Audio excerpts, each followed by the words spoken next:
having to redo it. So that's fine. Editing that snort out for sure. Snort is the most genuine kind of laughter.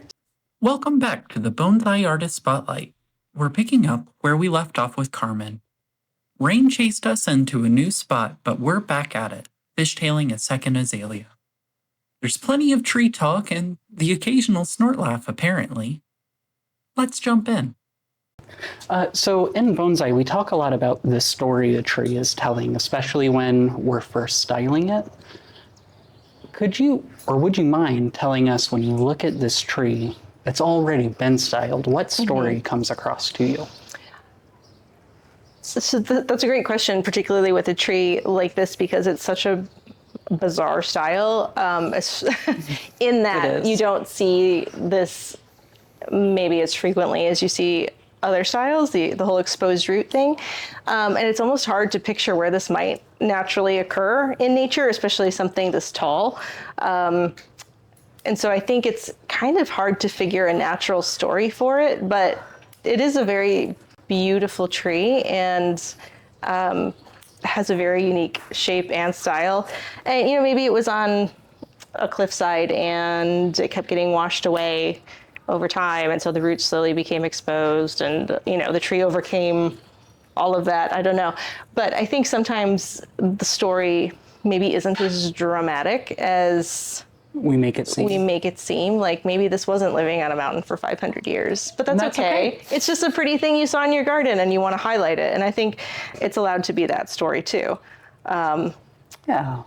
And something I think that a lot of folks, especially when they're starting off in bonsai, they struggle with is they come up with the story they want to tell, and then they try to make that out of whatever material they're buying. So whereas when you spent more time doing bonsai, you're looking for the story. You're looking for the character. You're not making the character. The tree's already the character, and you're telling its story rather than you're making up the story and making the character for the story. Yeah, that makes a lot of sense. Thank you so much, Carmen.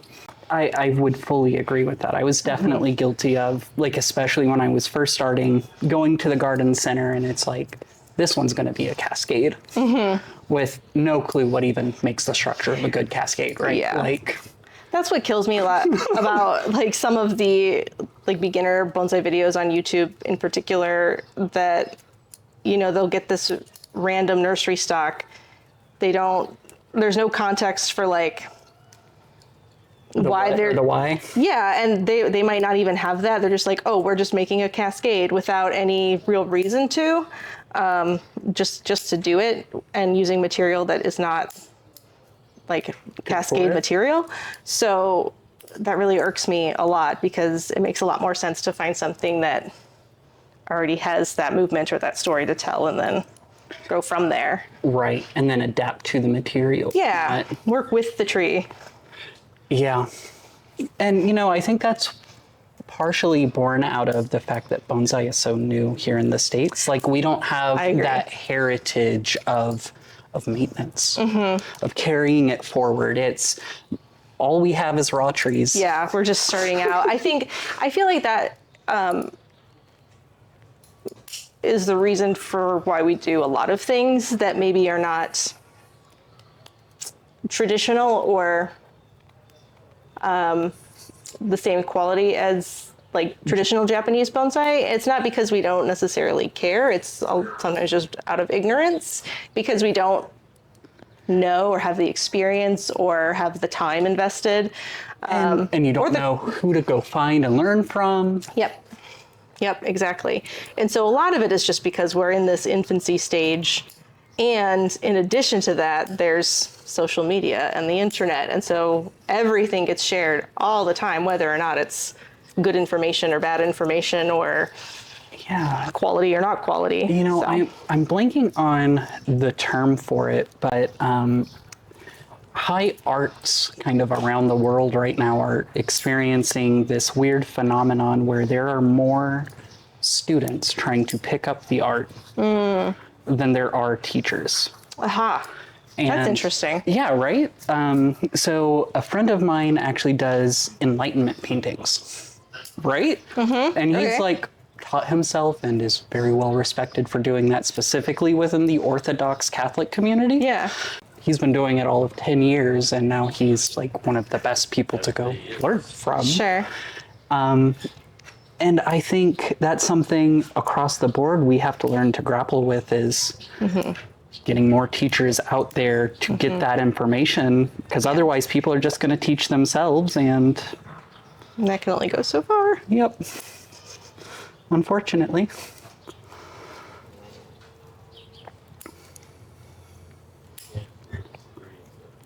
Yeah, and I think the way we do teach bonsai in the US too is tricky because we don't have apprenticeships really. No, and it also kind of doubles as a sales vehicle, even if like we don't tell you that at the class. Yeah, it kind of does. And then, so this short-term learning accompanied by that, you can only go so far. If you're enjoying this and want to support what I do, you can check out a description for a link to my web store. I've been adding new stuff every Tuesday. Tools from Joshua Roth and Ryuga, plus some odds and ends in case you want to make a DIY turntable. And if you really want to go behind the scenes, I've got a Patreon too. Supporters get early access to longer videos like this one, plus photo dumps, unfiltered ramblings, and maybe even your name in the credits. Links are down below. Carmen, I know that you're, just kind of at that point where you're finding your own way as a professional. Can I ask what you hope to one day be known for in the American bonsai scene? I know, no pressure. Oh boy. No pressure. Yeah, that's a big question. Oh, I don't know. Actually, I haven't thought about that. I think I'm more focused on, I guess, just doing what I want. I feel that. As far as like, I want to have a nice, smallish collection of very high quality trees. I want to help get, bonsai curation to be like a thing where people can be trained. Like more than the 50 professionals in the whole country? Yeah. I think I want to help just raise the bar for American bonsai. And I don't necessarily think it's something that like, I feel like I want to be known for. Right. It's just The contribution you want to kind make. of what I'm focused on, I guess. Yeah. Yeah. I mean, ideally, some of my wacky projects will actually get done and turn out and then be so ridiculous that people will be like, oh yeah, that's that lady. Oh, that looks like a Carmen. That's Carmen did that nonsense. Like, maybe that, but that means that I actually follow through with All the everything. with something. Yes. So we shall see. Well, I'm rooting for you, pal. Oh, thank you. I was hoping you could share like some behind the scenes information about your work on the various podcasts. I know you're pretty involved in that area. So I co-host Little Things for Bonsai People with Evan Pardue, who is a bonsai artist out of Louisiana. And, the show is, we try to be pretty beginner-based as far as, topics. We don't get into anything too technical. We often end up being slightly philosophical, which is fun. And I really love that aspect of talking about bonsai because I talk technique all the time. So getting into the whys and the what fors are really some of my favorite things to do. And so we try to appeal to a pretty broad audience and talk about a variety of things. And it's really, really super fun, at least for me, hopefully. I mean, people are still listening, so I assume somebody likes it. I mean, I think so. Thank you. And I think you're doing a good job of, being an option in that beginner space. Because I think a lot of the bonsai podcasts out there are not so much oriented towards someone who's like, oh, I might get into this. Yeah. Yeah. Like you're already hardcore if you're listening to asymmetry, for instance. Right. Yeah. And, you know, some of my favorite podcasts are the ones where people are just kind of chit-chatting. And so I'm very happy to be part of a podcast that's very much a lot of chit-chatting and not not at all scripted, let's be serious. And, you know, we just kind of fly by the seat of our pants. So, like, half the time I don't know the topic till I log into Zoom, and then Evan tells me, and I'm like, okay, I guess that's what we're talking about, and then we just go for it. So yeah, I've got some thoughts. yeah, he like just throws it at me. So Carmen, what do you think about this super controversial topic? I'm like, oh boy, here we go. But it is tricky because, you know, sometimes you have to rein in your opinions a little bit just to not. Yep. And I hate doing it sometimes, but I try to be as honest as I possibly can when it comes to critiques and opinions on things while still being as kind as I possibly can. So. And, you know, I think as long as we're trying to be kind, that's. Yeah. Because, you know, art critique, any art form, it's can be hard, especially to just get that feedback. Well, yeah, and I mean, anybody critiquing anything of mine, I know I would be super sensitive about it. I'd like to share about brutal feedback I got last summer. Ooh, do it. So I was just in the studio working. Minding your own business. My teacher's traveling. Like nobody's been here but me for like a week and a half. And like I just sat down to start eating lunch and like 8 people barge in. It just instantly zeroed in on this maple my neighbor's dog had like just gotten a hold of and ripped out of the pot, bark's all damaged and tearing it apart. And just like, what are you thinking with this? What did you do here? And I'm like, it's on life support. Like it's here so I can try and save it. Yeah, like a dog like got this it. is What do you want me to do? the one to critique. This is clearly the one I've spent all my time on. So definitely talk about that one. Yeah.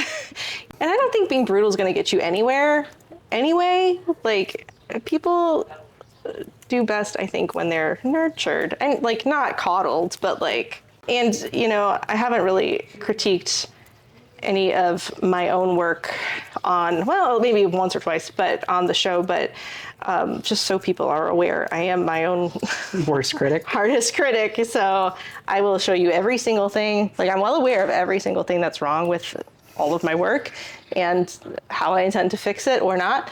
So like also be aware that I know. Well, I know you've got about a decade on me experience-wise, so I'm curious, do you look at something, say you did last year, and like already you're looking at it like, what was going through my head when I did that? Like, now I know better. Or does that stop a little with more time and practice? It stops. Okay. Once you have your technique down, you don't make as many completely outlandish decisions or uninformed decisions. So there's less of that. I will oftentimes go back and say, man, I thought I had compressed that more and it's not compressed at all. And then I just scrunch it all closer. So it's mostly like, oh, my technique could be better. And so I go back and fix it if I can. So yeah. Well, thank you. Yeah, it'll get easier. There won't be as many moments of what was I thinking? And you know, it's not necessarily like what was I thinking, but it's like I see that decision I made. If I had waited a year, let that grow out more. Or... I do have some of those moments with trees where I really should have let that grow for the whole season instead of cutting it off mid-season. And that's more just like kicking yourself and then having to redo it. Yes, sir. Curious what the thimbles are filled with. Fertilizer. But I thought maybe they were keeping bugs away or something. Nope, they've got a slow release fertilizer in them, and so every time we water, a little bit of water goes through there and adds to the tree. You're welcome. You know, I am just so blown away by the quality of these azaleas. They are so gorgeous. Thank you for letting me tackle these with you. Can I lift this up just a little bit so I can work on the lower branch? Please. Usually I need it lower, and today I need it higher. Oh, I get it. Perfect. I use a motorcycle lift for mine. Nice. Actually, one thing I've been trying to do is just like talk about all the different ways of making turntables, because I don't think, we need to go spend $900 on a nice one. Absolutely not. Yeah, not to hurt the turntable business, but Right. sorry. But what we used over in Portland was old barbershop chairs. Yep.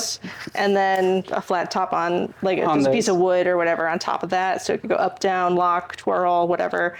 And I find particularly with large trees, it's very helpful. The smaller turntables are really difficult to use for a number of our trees at this point because they're so big. And we'll often work on, one of our hydraulic lifts. And we do have some larger turntables that will stick under them sometimes just so we don't have to keep walking around. But of course. Yeah, there's a lot of options for stands and turntables and all that jazz. Yeah. No, and I'd say the barber chair bases are a really popular option. If you look on Amazon, I think the base itself is $50. Oh, really? Because I was thinking you had to go hunt them down at Goodwill or something. Because the problem is you need the hardware to connect the seat. Right. So you can buy a seat for $80, or you can buy the hardware for another $50.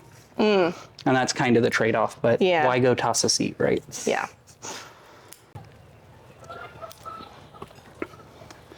So, lots of people dabble in bonsai, but why did you stick with it? What was so rewarding about it for you? I've been trying to figure that out for years. No pressure. Just speaks to you in some unknowable way? Yeah, I think so. I think there's a couple of reasons. One, I always have been interested in art. I considered going to art school, which I don't know that I was good enough to go to art school. But there's a number of artists in my family. I'd always done some art. I was never great at it. I never could really figure out exactly what kind of art I wanted to do. And I'd also always done plants, just gardening since I was little. Always had plants, that kind of thing. Had thought about going into horticulture for a long time. And then, I think when the two found each other in bonsai, that was probably part of it. Yeah. I could do that creativity thing. And plants. And plants at the same time. I think that highlighting really simple things like trees or weeds in a kusamono or, those kinds of things are really special. Because it helps you see all this beauty in this really simple stuff that's around you every day that you don't necessarily notice. Stop and pay attention to. Yeah. One thing I've really appreciated about kusamono, you mentioned weeds, but every time we do a kusamono workshop in Denver, it's just, let's go find a parking lot, dig up all the weeds and throw them in a pot. Exactly. It's awesome. You never would have thought to look at the little flower growing in the sidewalk there. Exactly. They're gorgeous if you give them a chance. I tell the story about a dandelion that I saw as a kusamono as an example. At the first bonsai show I ever went to, there was a dandelion in a rock. That's the kusamono. And I was like, oh, I see. And in that moment, something clicked that it's transcendental in a weird way. The simplest thing is so pretty when you give it the space to be itself, I guess. But I think finding these treasures is a special part of it. And then I think just on a more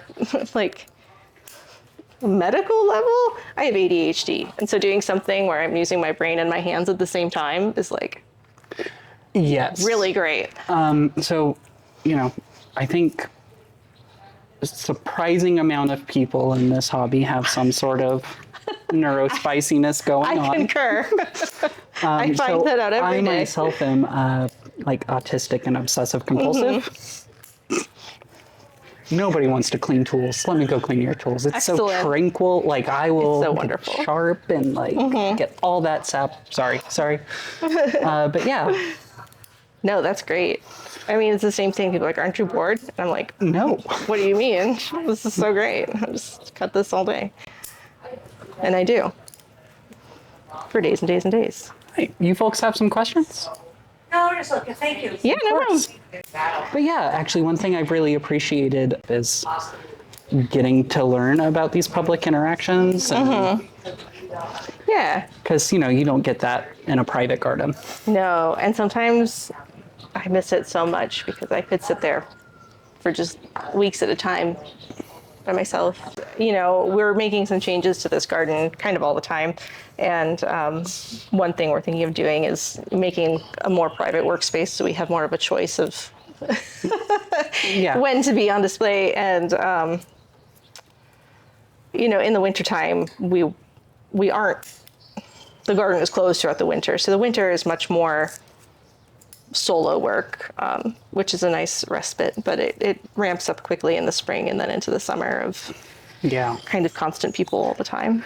So during the winter, do you guys get to do some hard designing around here? I imagine not if it's all donated trees. Yeah, not too much. I save a lot of the wiring, even of the azaleas for winter, just because like right now we just need to get through all the pruning so there's enough time for them to grow back. Of course. So we do some wiring of the azaleas, the pines, some redesign of some of the conifers if they need a redesign or, kind of a rework through. We have some really nice junipers. We have some really not amazing junipers that we can make nicer. So that's a good time to work on that. We have some tropicals that we'll focus more on in the winter.